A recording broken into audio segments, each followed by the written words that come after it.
All right, Shabbos, say good morning. Good morning. Let us begin. Begin by thanking all of our sponsors for this morning. Sure to thank our TAMLUD TORAH sponsor for the month of ER, an anonymous sponsorship dedicating all the Shuman Drashos this month with Hakaras Hatov to Hashem for all the blessings He has bestowed upon us and for refuah Shleima for Devorah Leah bas Chaya Rivka. May we all be zoche to witness the imminent coming of mashiach and Rabbi Amenu. Amen. Our week of learning sponsor is Milton Melanie Gertner in honor of the wedding of their son Drew Ari to Shira Shamouilian in Yerushalayim, Kodesh. We wish the Chassan and Kala much simcha, bracha, and nachos. We dedicate our learning Le'ili Nishmos, the soldiers, precious soldiers of the IDF who have fallen in battle. Staff Sergeant Shachar Sudai and Staff Sergeant Betzalel Tzvi Kovach. We hope them the merit of our TAMLUD TORAH, their neshamos haven aliyah, their families in nechama. All of our soldiers should be successful. B'chol ma'aseh yadeim, and our hostages should be returned to their families, to our people, to our land. B'mehira. I will say with that, let us begin. We have a lot to do today.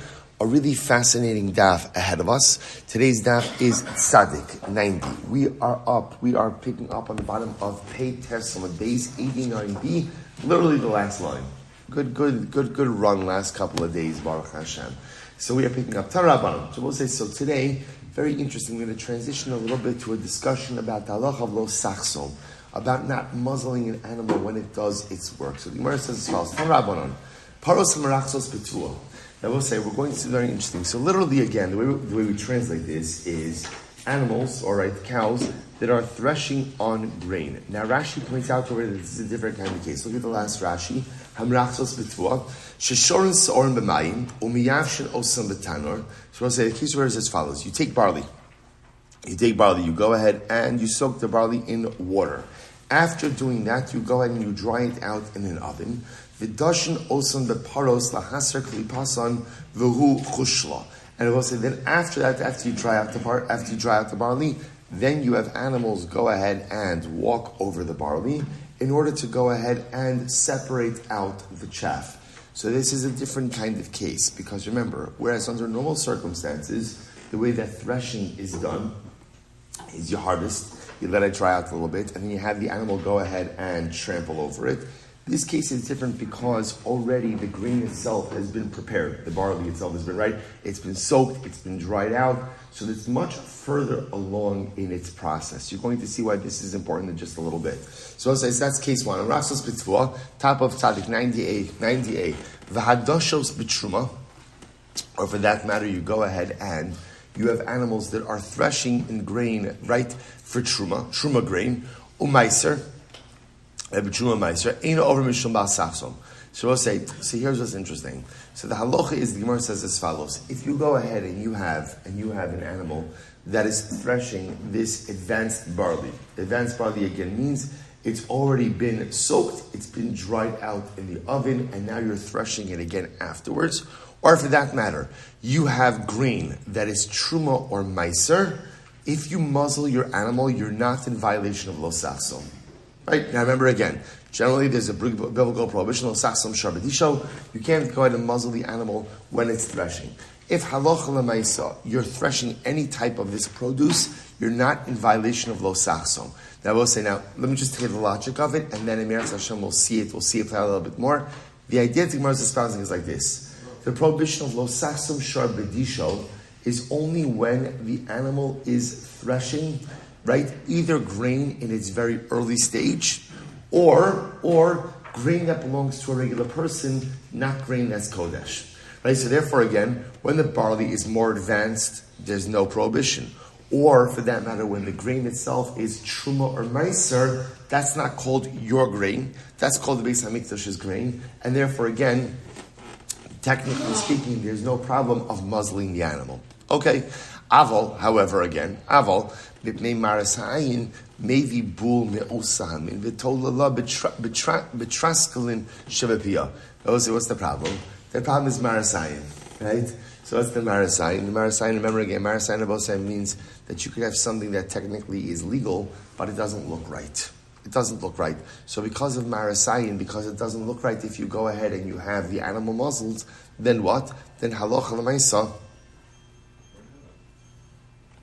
Okay, right? Then, so because of maras ha'ayin, ultimately, what do? You take a handful of whatever type of item the animal is threshing, and you go ahead and you put it in a feed bag. Trusculin is a feed bag in the mouth of the animal. So in other words, even though technically speaking, midaraisa, you're permitted to muzzle the animal under these circumstances, because of maris ayin, we make you put a feed bag on the animal, and that way, again, the animal is being fed over the course of its threshing. Okay, Rabbi Shimon Bar Yochai Omer Rashbi, incredible, right? Rashbi says maybe karshinan v'tolin la shakarshinan yafas lamin akol. Rabbi Shimon Bar Yochai says you have to feed it. Now it doesn't have to be of the same type of food that it's threshing. Rather, again, karshinim is vetch. You go out and you take some karshinim, which apparently is the best kind of animal feed. You take some karshinim and put it in the feed bag, right, with the animal, and that way, again, the animal is sustained. Okay, so I'll say, so that's the halacha. So what's being introduced over here? What's being introduced is that the prohibition of lo sachsom only applies, number one, to early stage grain, and only grain that is owned by an individual. But we'll call it advanced stage grain, like this case of this barley, right? This tevuah, where the barley has been soaked, it's been dried out, doesn't apply. Or for that matter, again, grain that belongs to the Beis HaMikdash, no prohibition of lo sachsom. Okay, to this the Gemara says, Raminu, Gemara has the kasha, or minhi, Gemara has the kasha, paros hamerachsos b'tevuah. So if you have cows, right, if you have animals that are trampling again or threshing the advanced stage grain, eina over mishum bal sachsom. Again, there's no prohibition of lo sachsom over here. V'adoshos b'truma u'maiser. But if the animal is threshing truma or maiser, eina over mishum bal sachsom. Over mishum bal sachsom. There is a prohibition of lo sachsom. So we'll say, so again, here we have it. Here's the contradiction. Beforehand, we said that if an animal is threshing truma or maiser grain, there is no prohibition of lo sachsom. You can muzzle the animal. And here, the Brisa pretty explicitly says that there is a prohibition of lo sachsom. So we'll reconcile that in just a moment. Furthermore, v'nochri hadash beparaso shal Yisrael ino over mishum bal sachsom. This is interesting. If you have a non-Jew threshing with the animal of a Jew, there is no prohibition of lo sachsom. Right? Rashi says, or we'll say, take a look at Rashi, almost right across from Rashi. Nochri hadash beparaso shal Yisrael einon over habaylim sha'amru lo chasom parasi v'dosh batvo shalcha. Ein aleh averas lo sachsom. So we'll say, Rashi points out over here, so this is a non-Jew utilizing the animal of a Jew. Right now, the non-Jew is threshing his own wheat, but he's muzzling the animal of the Jew. There is no prohibition of lo sachsom in such a scenario. So even though the Jew's animal is being muzzled, since it's being muzzled by the Gentile, for the sake of threshing the Gentile's wheat, grain, therefore there is no prohibition of lo sachsom. However, conversely, the Yisrael hadash beparaso shal nachri over mishum bal sachsom. But interestingly enough, if a Jew uses a Gentile's animal to thresh his wheat and he muzzles the animal, he is in violation of the biblical prohibition. So I will say what's very interesting about this, and again we'll further develop this, is it almost sounds like that the prohibition of lo sachsom is a din in the gavra, not a din in the chafza. Meaning what? That it's an obligation upon the Jew, and not per se one that devolves upon a Yiddish animal, right? So the idea of here is, it doesn't really matter who owns the animal. What it matters is who's doing the threshing. So if a Jew is doing the threshing, then there's a prohibition of muzzling the animal. If a non-Jew is doing the threshing, there's not a prohibition of muzzling the animal, even though the animal itself may be owned by a Jew. Just so again, we're going to further develop this, but just very interesting. So the Gemara says, one second. Kash Nebosei, remember why was this whole thing brought up? Kashya truma atruma, kashya meiser ameiser. So I will say the problem now that we have is a contradiction when it comes to threshing truma and meiser. Beforehand, we said that if you have an animal, if my animal is threshing truma and meiser, there is no prohibition of lo sachsom. Now the Gemara is saying, now the Brisa is saying that there is a prohibition of lo sachsom. So what's going on over here? What's going on? So I'll say, so by the way, just to understand, like we said before, what was the logic of saying that when the animal is threshing produce or grain that belongs to the Beis HaMikdash, there is no prohibition of lo sachsom? What was the logic? Because remember, the pasuk is lo sachsom shar bedisho. You cannot go ahead and muzzle the animal when it is engaged in its threshing. Its threshing sounds like it's threshing grain that belongs to an individual. When the grain belongs to the Beis HaMikdash, technically speaking, no prohibition. So we have a contradiction. How do we resolve it? So the Gemara says, let's analyze. Well, there's really a lot of very interesting ideas over here. So the Gemara says, Bishlama Truma, Truma lo Kashya. So maybe there's no contradiction on Truma. Why not? Kan b'Truma, kan b'Gidulei Truma. So let's say very interesting. Maybe one case is talking about Truma, and one case is talking about replanted Truma. Now, before we look at some of these, I'll have it just a moment. But let's imagine the following scenario. You have Truma produce. Imagine for a moment, you take that Truma produce and you replant it. So now what's the halacha, what's the status of that new growth that came from the Truma plant? So take a look at Rashi, Gidulei Truma. Rashi says, Shezara v'gidla hagidulin, Truma midrabanan. So the halacha is, if you take Truma produce, you replant it, and now something new grows, that new growth is not really Truma, at least not midaraisa. But it is Truma midrabanan. It's Truma midrabanan. So look at Rashi. So Rashi goes on, Shezar v'gidla hagidulin Truma midrabanan, v'zeh achad mishmona asar davar sherabu beishama al beisilal, b'yetzia Shabbos, v'chivan dalat Truma midaraisa hi karinan be'dayish stama. So we'll say, now watch this. Someone else makes a suggestion. Maybe there's no contradiction in the Truma cases. Let's go backwards. When this last Brisa said that ultimately, again, Truma is subject to lo sachsom, that's talking about real Truma. No, I'm sorry, just the opposite. Let me say it differently. When the first Brisa said that ultimately, again, if the animal is threshing Truma, there is no prohibition of lo sachsom, that's talking about real Truma. When the second Brisa said that there is a prohibition of lo sachsom if the animal is threshing Truma, what is that talking about? Gidulei Truma. In other words, you took Truma, you replanted it, now you have new growth. Remember, midaraisa, that's not Truma. Midrabanan, it is. But since it's only rabbinic Truma, therefore it is going to be subject to the biblical prohibition of lo sachsom. That's the Gemara is reconciling it. Okay. Ela meiser kasha. So what do about meiser? Right? I still have this inherent contradiction when it comes to meiser. To which the Gemara says, "Chitema meiser and meiser lo kash." So again, remember that's fine. So now we've resolved Truma. So Brisa number 1 that says that Truma is not subject to lo sachsom is talking about biblical Truma. Brisa number 2 that says Truma is subject to lo sachsom. That's what we call Gidulei Truma, right? Rabbinic Truma. Okay. What about meiser? I v'chitema meiser nami lo kashya. Kan b'meiser, kan b'gidulei meiser. So maybe you'll say, well, why don't I just make the same distinction? Why don't I say that the first brisa that says that there is no lo sachsom by meiser is talking about real meiser. The second brisa that says there is lo sachsom by meiser is talking about gidulei meiser. In other words, I took meiser, I replanted it, and now whatever grows from that, again, midaraisa is not the meiser, midarabanan is, but since it's only rabbinic meiser, will be subject to lo sachsom. But we'll say, just remember, just the principle to keep in mind with this is as follows. The only type of produce that is subject to the prohibition of lo sachsom is individually owned produce. If the produce is owned by the Beis HaMikdash, or for that matter, again, has a consecrated status, not subject to lo sachsom. Right? Where do we get this from? Because the pasuk says, "Lo sachsom shor b'disho." Do not go ahead and muzzle the animal when it is engaged in its threshing. Its threshing is defined by the Gemara over here as threshing of unconsecrated produce. Okay, so that's all we're doing over here. So now the Gemara. So remember. So now we have a stira. Brisa number 1 says lo sachsom does not apply to truma and meiser. That makes a lot of sense in light of the principle that we just articulated. Problem is, second brisa says that truma and meiser is subject to lo sachsom. How do we reconcile that? So we're breaking it apart. So truma, no problem. Brisa number 1 is talking about primary truma. Brisa number 2 is talking about gidulei truma. Good. What about meiser? So maybe we'll say Brisa number 1 is talking about regular meiser. Brisa number 2 is also talking about gidulei meiser. We can make that distinction as well. To which the Gemara says, I'll tell you why it doesn't work. Bishlama gidulei truma.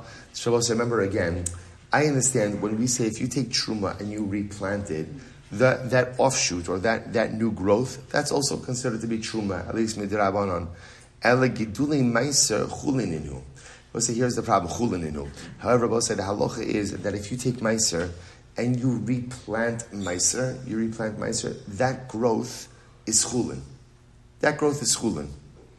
Disnan, gidulei tevel, v'gidulei meiser sheni, chulin. So Rabbi says, so therefore you need a different distinction. In other words, so I understand the brisa that says that if you go at that meiser is not subject to lo sachsom, that's talking about real meiser.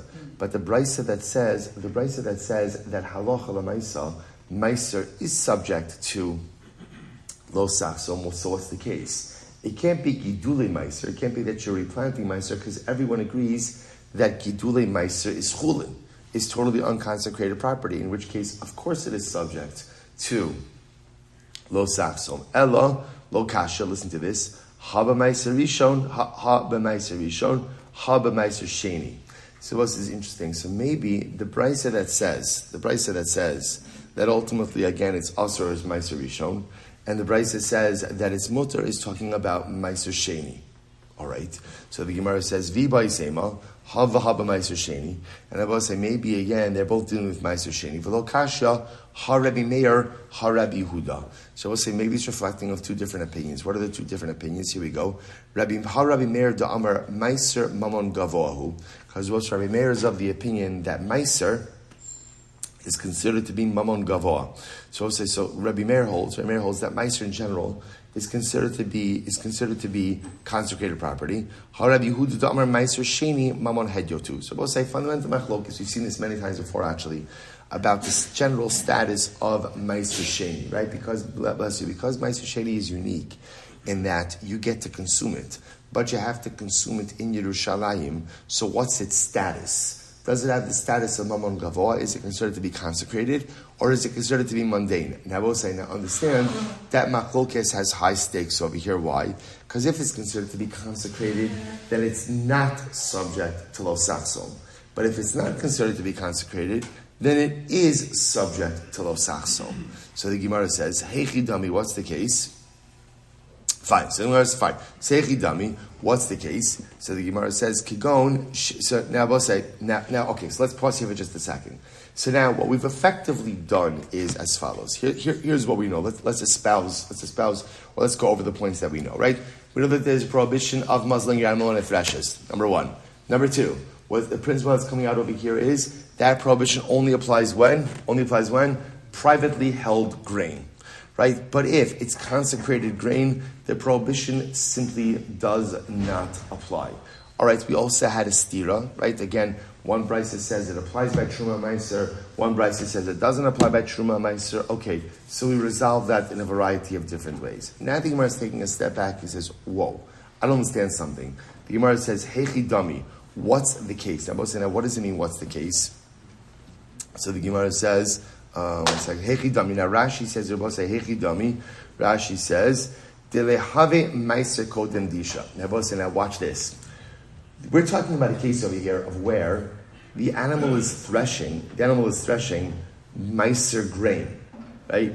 So the Gemara says, how does that ever happen? Remember, Gemara said this was yesterday's daf. In order to be, remember, the obligation for meiser, right? The tithing obligation only sets in when? At a point in time where the produce is considered to be at least quasi-finished, right? What we call gimar malacha. So if the animal is threshing the grain, what does that tell you? It's not finished, right? It should be nowhere near gimar malacha. If it's nowhere near gimar malacha, how are you having truma and meiser cases? You hear the kasha? It's a good kasha. So Gemara says, Heichi dami, what's the case of where an animal could be threshing truma and meiser produce? To which the Gemara says, actually, it's quite simple. Kigon shikdimu b'shibolim. So we'll say, this is actually a very interesting case over here. There's a difference between when the produce becomes obligated in trumas and meisers, which only occurs at a point in time where the produce is quote unquote finished or near to completion. But I will say, let's say you decided, for whatever the reason, that you want to designate trumas and meisers in the produce at an earlier stage. So technically speaking, if you did it, it works. So if you were to take a stalk of grain, and you were to say, 1/3 of this stalk is truma, and 1/10 of this stalk is meiser, leaving aside the actual specifics of the numbers. I will say, if you did that, technically speaking, it works. Look at Rashi. Shektimu b'shibalin, kigon shektimu v'kara shem alav b'shibalin. So I will say, on a technical level, if you were to designate trumas and meisers in grain, when it was still in its stalk form, technically it works. And because it works, you can have a case over here of where you're threshing truma and meiser produce. So really very interesting. So the Gemara says that's the case. So therefore that would be the only way to come up with a scenario where you are threshing truma and meiser grain. Well, Rabbi Yehuda, and here's what's interesting. According to Rabbi Yehuda, vaha by choma. But according to Rabbi Yehuda, what about the fact that by meiser sheni you need the walls of Yerushalayim? Well, so look at Rashi. Ha by choma sha'asra la'ochlo chutz l'chomas Yerushalayim. Behechi asi lavdalo sachsom vedachi lavdalo sucha lechol b'sharecha. Shabbos said this is very interesting. So Rabbi Yehuda was like this. Here's the issue. If we're talking about threshing meiser sheni produce has to be consumed in the walls of Yerushalayim. Now what the Gemara is suggesting over here is that maybe even when the animal consumes the produce, the animal also has to consume the produce within the walls of Yerushalayim. So if that's the case, how are you able to go ahead and have the animal eat of the meiser sheni produce while it's threshing if the animal is outside of Yerushalayim? To which the Gemara says, the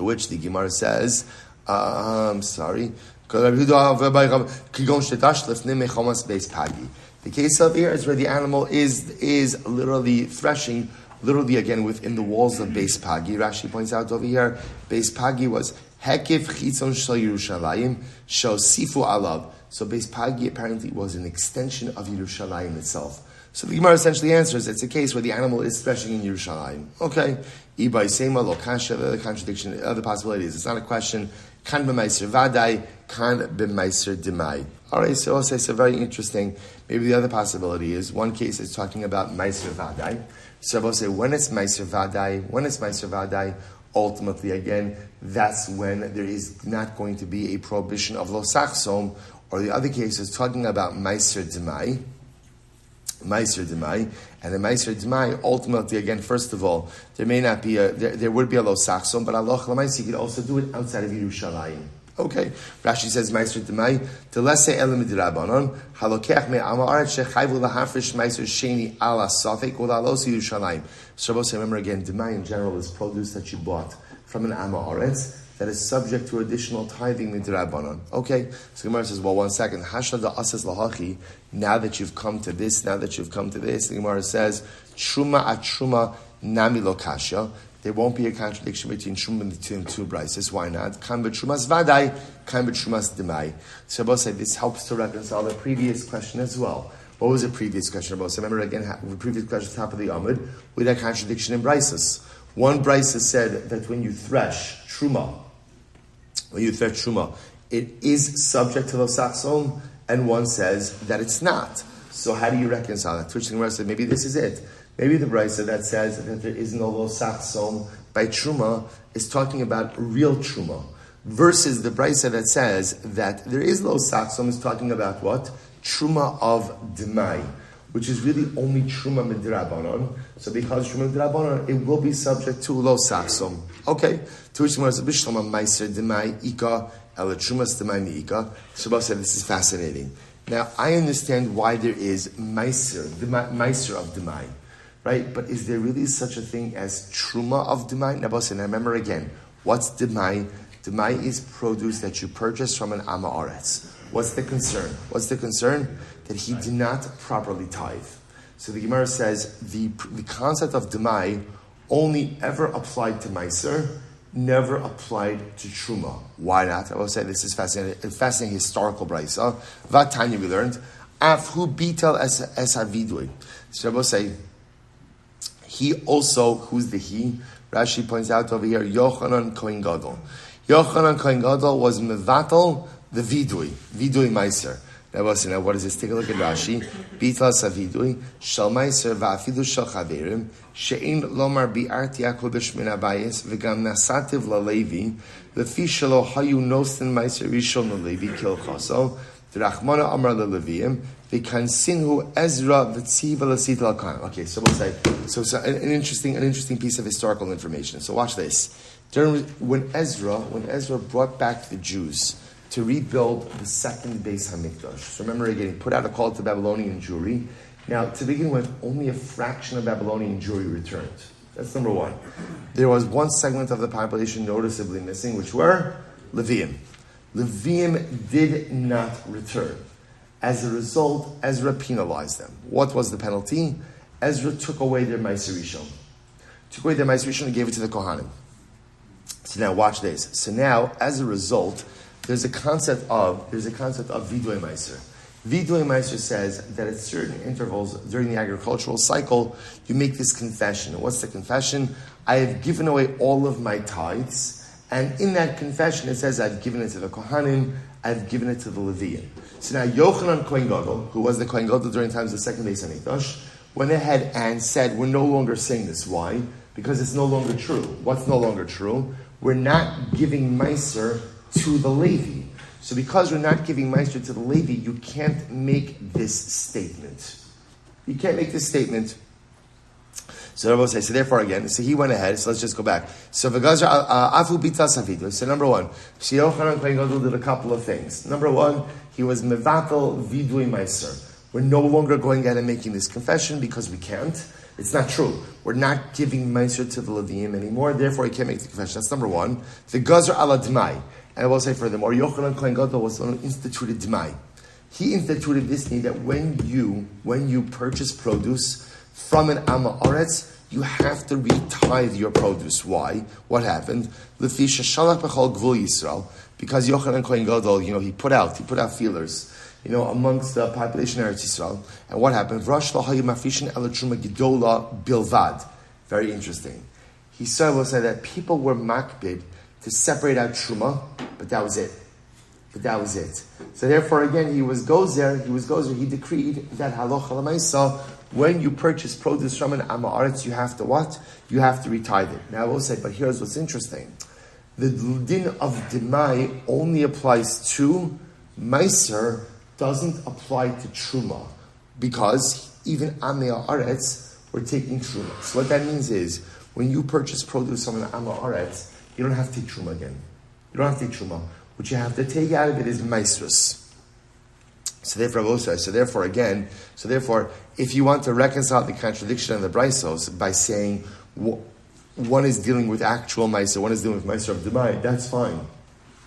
But that same distinction does not work when it comes to Truma, because halacha l'maisa, there is no Demai, Truma was being taken, and therefore the Gzir of Demai, the din of Demai didn't apply. Elo kasha, kind of Trumas Meiser Vadai, kind of Trumas Meiser Demai. Okay, so what's that? So maybe he's talking about this. Maybe the way to reconcile the Kasha and the Rises is dealing with Trumas Meiser Vadai. Remember again, we'll say Trumas Meiser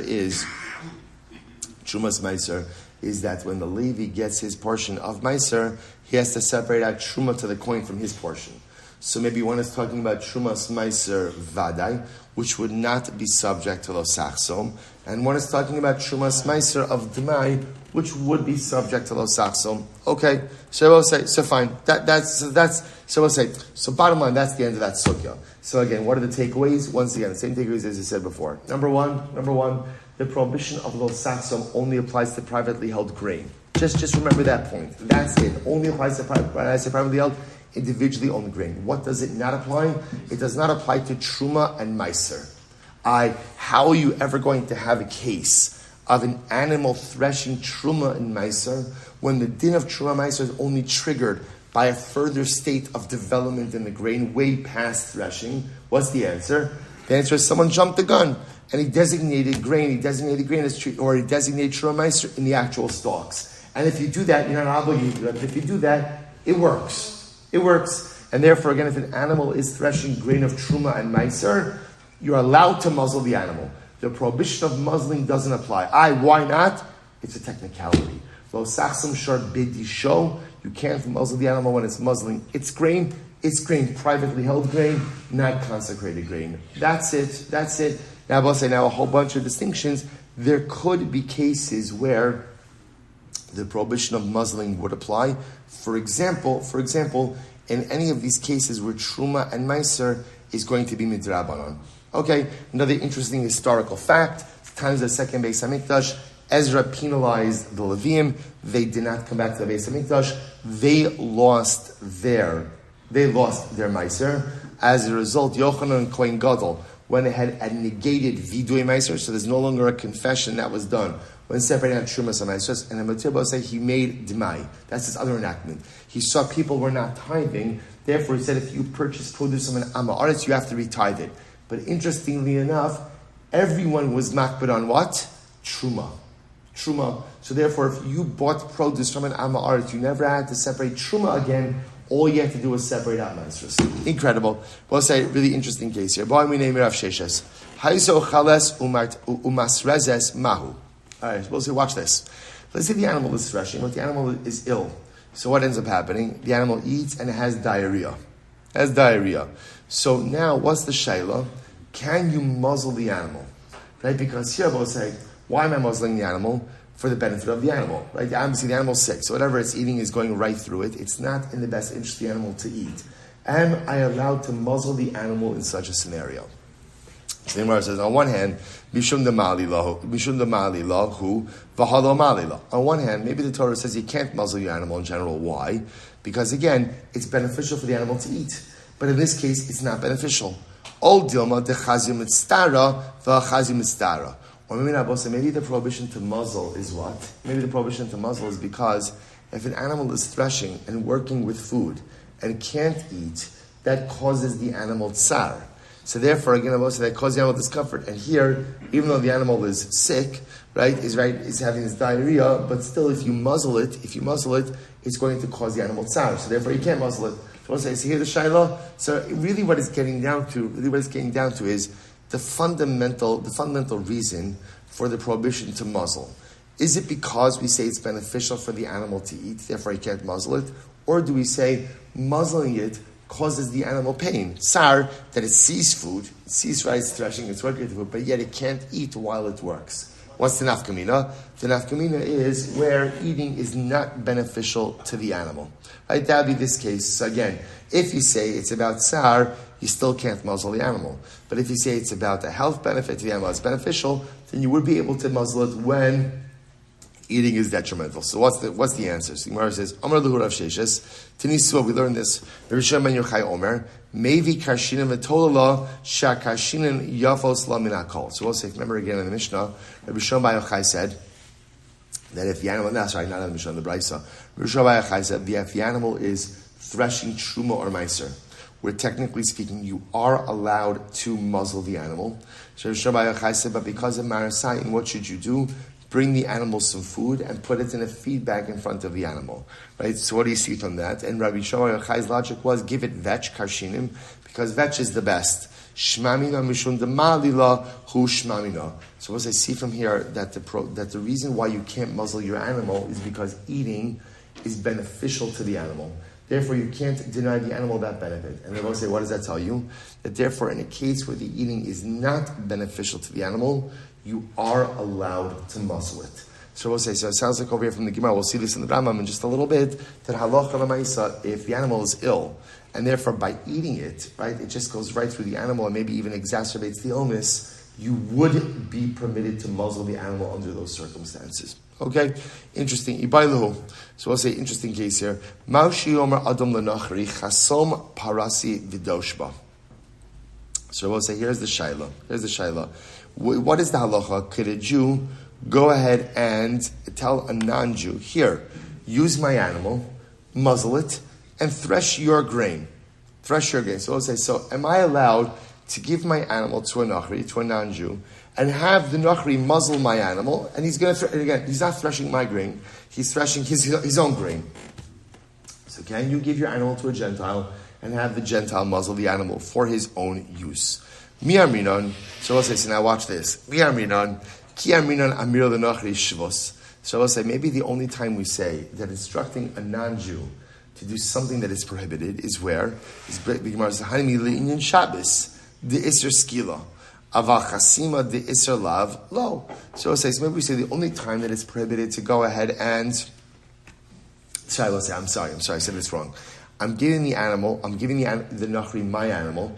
I'm telling him to muzzle it and thresh my wheat. I'm sorry, I said that incorrectly. Thresh my wheat. So essentially what I'm saying is like this. I can't muzzle my animal. But you Nachri, you don't have a prohibition of muzzling. So take my animal, you muzzle my animal, and thresh my wheat like that. So are you allowed to do that? So I will say, so on one hand, the kind of like the frame of reference for we have of this is by Shabbos. Right? By Shabbos, you're not allowed to instruct a non-Jew to do malacha. Right? That malacha is essentially whatever you can't do yourself, you can't instruct a non-Jew to do. So maybe by Shabbos, the reason you can't do that is because Shabbos is so severe. Shabbos is an Isser Skila, right? If I go ahead and I violate Shabbos, Isser Skila. So it's only dafka by Shabbos that I can't instruct a non-Jew to do work for me, right? To do malacha for me. But by Chasima, or it's only a lav, so to speak, only quote unquote, only a lav, maybe I'm allowed to. Maybe I'm allowed to. Oh, Dilma, lo shno. Maybe not. Maybe we'll say the halacha just generally is whatever you can't do yourself, you can't instruct an achas. I'm both saying that, by the way, this is a very big deal, right? Because halacha l'maisa, if you could do this is a tremendous way to circumvent this entire halacha. Essentially, I give my animal to my non-Jewish worker. I say, listen, non-Jewish worker, I can't muzzle the animal myself, but you can. You don't have a prohibition. So muzzle my animal, and I'll use it to thresh my wheat. So what's the halacha? So Tashma, here we go. So Tashma, Nachri hadash peparaso shal Yisrael. If a Nachri goes ahead and threshes, now in this case, this is talking about the Nachri threshing his own wheat, right? He's taking my animal to thresh his wheat, and he's muzzling my animal. Se'ino over mishuma basachsom. He is not in violation of basachsom. To which the Gemara says, me'avar hu delo avar. See, he's not in violation. Ha isura ika. Now, here's what's interesting. It sounds like he's not in violation, but there may still be a prohibition. To which the Gemara says, no. Bedinhu di isura namilaka. There's probably not an isur as well. Va'aidi detana seifa di Yisrael hadash peparaso shal nachri over. Shabbos said, since the earlier case was talking about a situation of halacha l'maisa, where Yisrael goes ahead and threshes with the animal of a non-Jew. If the Yisrael muzzles that animal, he is in violation. Tana reisha ain't over. Ultimately, it says, so it's just Mishnaic symmetry. But it's quite possible that halacha l'maisa, whenever a non-Jew is involved, there is no prohibition of lo sachsom. There's no prohibition of lo sachsom. So we'll say, so this is a really interesting case. What the Gemara is suggesting over here is, the only time you're going to run into a prohibition of lo sachsom is when halacha l'maisa, again, there is a Jew involved. But if it's the non-Jew who's doing the act, ultimately, again, there is not going to be a problem of lo sachsom. That's what the Gemara is suggesting over here. We'll see what's true. So the Gemara says, 1 second, Tashma. We both say this is a fascinating case. So Tashma, the shalchu leila avua de Shmuel. So both say they sent the following question to the father of Shmuel from Eretz Yisrael. Here we go. Halein Ture. So we'll say these oxen on the base. Halein Ture, the ganvin aramai umenakrin yason mahu. So we'll say, now watch this case. Tzadik on my base, 9dB. So we'll say, so now the halacha is a Jew is not allowed to spade or neuter an animal. You're not allowed to castrate an animal. That's the halacha. Right? Sirus pim, you're not allowed to do that. So I'll say, so interestingly enough, they had this practice that Gentile friends, I will say, by the way, it's actually a very important halacha that pet owners have to know. There are serious halachic issues with this. Again, we're not going to get into all the halachos over here, but we'll see some mechanisms. Listen to this. Here's the problem, right? A Jew owns an ox. Apparently, an ox that is castrated is much better fit for plowing. So what's the problem? But a Jew can't castrate his animal. So what did they do? What says this? So the ganovin armai u'menachin yehod. So what happened? So the Jew would have friends, non-Jewish friends, and his non-Jewish friends would quote unquote steal the animal, and while they had the animal, they would castrate it. and then of course they were choser b'tshuva, right? And then they would return the animal. But once they returned it, they returned to castrated. Shabbos say, so this is kind of like an arrangement, right? An arrangement. So again, the non-Jew would just come, take the animal, do his thing, right? Castrate it, and then return it back. Mahu. What's the Gemara saying? Take a look at Rashi. Tat Rashi, Tat Nikon Beis. Look at Rashi. Menachin Yason, or Mesarsin Osam. They would castrate the animal. V'achakach machzir lebaylim, and then they would return the animal to the owner. Or me'avas baylav yisal gonvo. Out of love for the Jewish owner, the Gentile friend would steal it. Right? Gonvo anachri shumakiro u'mesarso kidei she'eh yafa lecharisha. All right. So Rabbi says, listen to this. So they're sending the following shaila to the father of Shmuel. Is this practice permitted? So Rabbi says, so just to show what's happening, or something very interesting. A Jew is not permitted to castrate the animal. Right? So now what's happening? So a non-Jew is taking it. Now, a non-Jew is permitted. So in this case, the non-Jew is taking the animal, castrating it, and then returning it. But Rabbi say, but this is kind of like organized. So now, the Jew is not explicitly instructing the non-Jew to do it, but at the same time, the Jew is fully aware that the non-Jew is doing it, and obviously it's benefiting the Jew. Is this practice permitted? So Shalach Lahu, Shmuel sent back to them, Haram isavid bu, harimu alayhu v'yizdabein. So Father Shmuel said, absolutely not. This is harama. Harama is like deceptive, right? This is the deceptive practice. Underhandedness.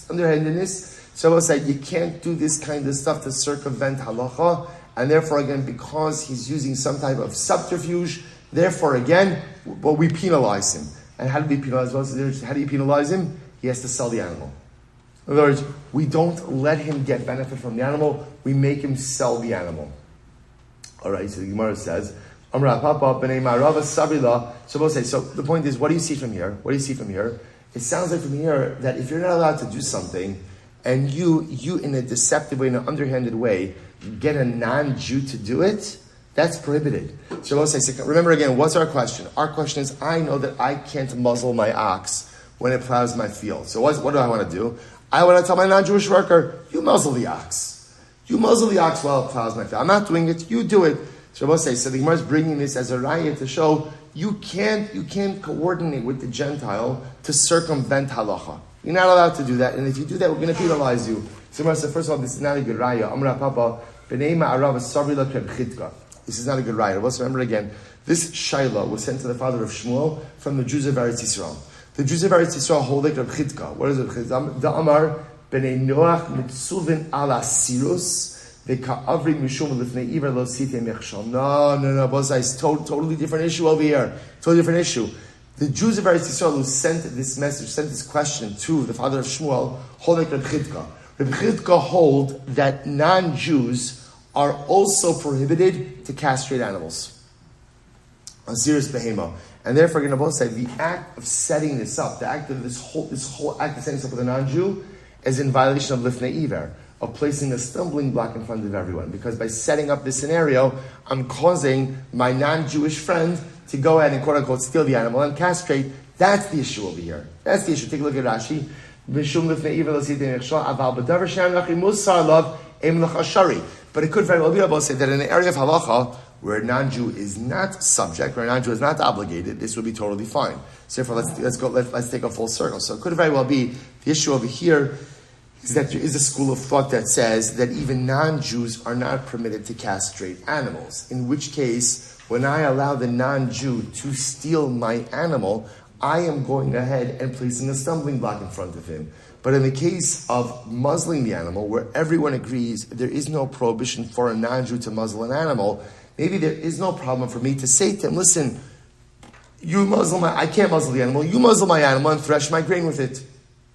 Savra Meimar. So we'll say, so first of all, just finishing up this case. Remember again, Avuah Shmuel said to the Jews of Eretz Yisrael, since you engage in a deceptive practice, we're going to penalize you. You can't retain the animal, you have to sell the animal to someone else. Now Rava said, by the way, when we say you have to sell the animal, so Savra Meimar, Yimachru l'shchita. Rava said, then not only do you have to sell the animal, you have to sell it for slaughtering purposes. Now that's a big deal. Obviously, a work animal, a threshing animal, is worth much more money than a shchita animal, right? Because remember again, a shechita animal is consumption, you use it once. A work animal had a much higher value. Rava wanted to say that when the father of Shmuel said to the Jews, said to them, you have to sell the animal, now that you have to sell it, you have to sell it for shechita, which essentially is at a loss. Abai says, no, absolutely not. Dayon shekanas talein mechira. No, you don't have to sell it for shechita. You could sell it even for threshing purposes, and that would be absolutely fine.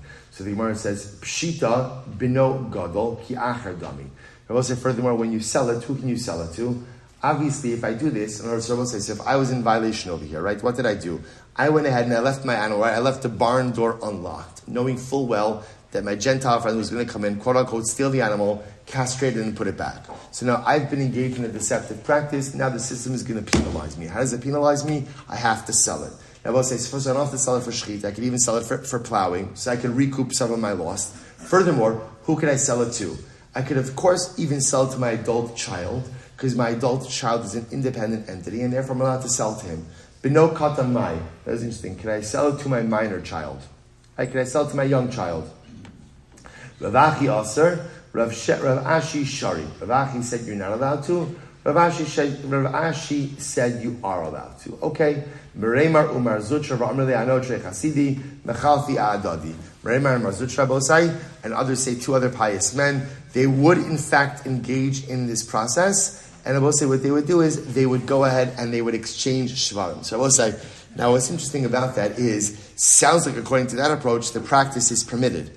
The practice is permitted, but you have to kind of sell the animal afterwards. So they would exchange the animals with each other. So I will say, there's a lot to talk about on this, but we're not going to get into this sugya right now. But again, I will say, remember, our primary, what is our shaila? What is our shaila? Our shaila ultimately, again, is that halacha l'maisa, can a Jew say to a non-Jew, muzzle my animal and thresh with it? So first I will say, I'll tell you, the Rambam says, the Rambam says, okay, well, actually, I'll just go through it now. The Rambam says, in this case over here, this is in Hilchos Schiros Parakir Gimal Locha Gimel. The Rambam lumps all the things we're going to do together, but I'll just tell them one at a time. Amr la'akum chasom parasi v'dushva. Right? If ultimately, again, a Jew says to a non-Jew, muzzle my animal and thresh with it. So we'll say, so now remember, the animal is doing work with my grain. So I'm telling the Nachri, I can't muzzle the animal, you muzzle the animal. What's the halacha? The Rambam says, Aser ve'ino loka. It is Aser, but you don't get Malkus. Now what does that show you? In other words, it's Aser, what does it mean you don't get Malkus? Because I am not the one who's doing the muzzling myself, therefore I can't get lashes because I didn't do the Maisa. But the Rambam Paskins, it is still Aser. So I can't instruct a non-Jew to muzzle my animal and to thresh my grain with it. If I did so, I don't get lashes. Okay, next case. So let's listen to this. Now, literally translated, I put a thorn in my animal's mouth. Now, what's the chap with putting a thorn in the animal's mouth? So obviously, if the animal has a thorn in its mouth, what is it not going to do? It's not going to eat. It's not going to eat. So am I allowed to put a thorn in the animal's mouth so that the animal won't eat while it's threshing? So the Gemara says, "Hoshivla chasim al yosehi." I will say, obviously, if you're putting a thorn in the animal's mouth is no different than what? Actively muzzling it. So of course that's going to be prohibited. So Gemara says, no. What's the shaila? Eli yashivla kos befiha mau. So it's interesting. So I'm not placing the thorn. Rather, what's the case? The animal got a thorn in its mouth. So now, right now, the animal can't eat. What's the shaila? Am I obligated to remove the thorn in order for the animal to eat? Or I will say, can I say, you know what, I didn't put it there, so I can leave it there, at least till the animal finishes threshing. This way the animal won't eat while it's threshing. You hear the shaila? So again, to put the thorn there obviously is prohibited, because that is tantamount to an active act of muzzling. But if the animal, let's say, again, got the thorn there by itself, am I obligated to remove the thorn, or can I leave it? Incredible. So we'll say similarly, it's an interesting case here. So we'll say, so what happens? What happens if halacha l'maisa, right? Now, literal translation is, I placed a lion outside the threshing floor. Now, what's the chap of placing a lion outside the threshing floor?